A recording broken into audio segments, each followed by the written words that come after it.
one more footballing event and one more disappointment for Germany. Yes, the giants Germany, the giants of world and European football. That Germany, which in 2014 had won the World Cup with their typical trademark German football style. And then for 11 years they have been struggling and they have been having a lull. It is natural for a world champion team to have a lull or a struggle because the aging superstars fade out after winning the World Cup and a new team is built and transition takes a little time for the new generation to settle in. But 11 years for Germany is too long a time because that country has the best of coaching system, best of administrators are there, that country has the best of scouting system, and they know how to replenish their supply line with the best possible talent who can fit into the role that is given to them very fast. And yet for 11 years they have been struggling and having a lull in their trophy cabinet.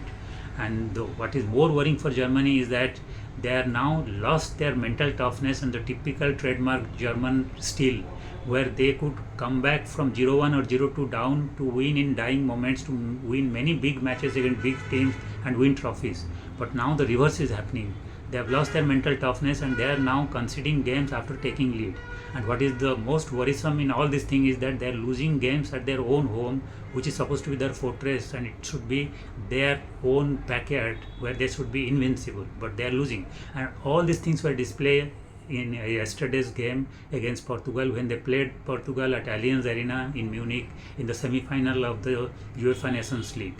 And they took the lead, but then they became passive, they became nervous, they became anxious, and when in the 58th minute Portugal implemented 3 brilliant substitutions in Semedo, Vitinha and Conceição, things looked even more precarious for Germany, and finally Conceição delivered the result with a spectacular solo effort to make it 1-1, and then Ronaldo in his typical poaching style scored with clinical precision at around the fag end of the game to make it 2-1 and won the game for Portugal and shocked Germany at their own fortress of Munich in front of thousands of their passionate fans. So one more event goes, Germany has to go back without a trophy and they have to wait for maybe next year when the World Cup starts.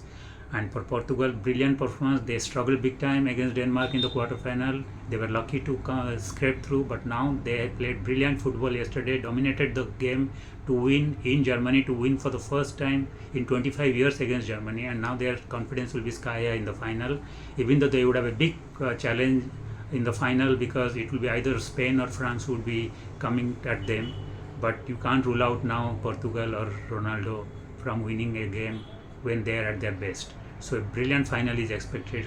Congratulations Portugal, commiserations Germany. Thank you.